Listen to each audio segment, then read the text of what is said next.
Ya jembloki. Mbok suarane ora sih. Lho, yo jembloki.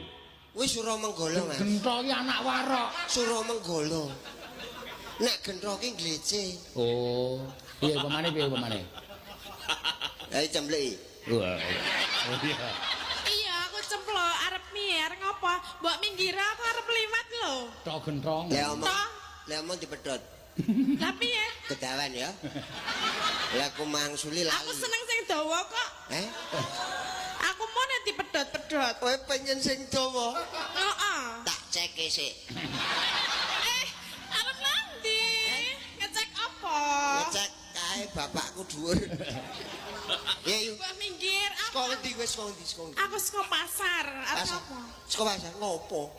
Ayo tuku janganan to. Janganan kok dituku. Lah apa nek ora janganan? Mbok wis tuku sing wis mateng. Lah ora ono nang nggon aku lho. Mampir nggonku. Hei. Iki kok iki nyegat cemplok ora ngrembug janganan. Ngrembuke blok, aku ki suwe ngenteni kowe lho. Atene kok. Mbak Yu. Cepet bubar nek ngono. Oh iya sak arep. Pengembangan.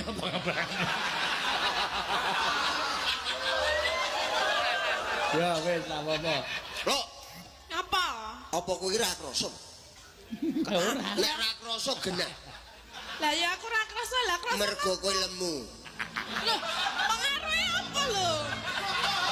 Pengaruhe apa? Lah kowe ndung Nek wong lemu dijiwit ngono ra krasa. Lah apa kowe jiwit aku? Nek kuru mesti kena balung ta?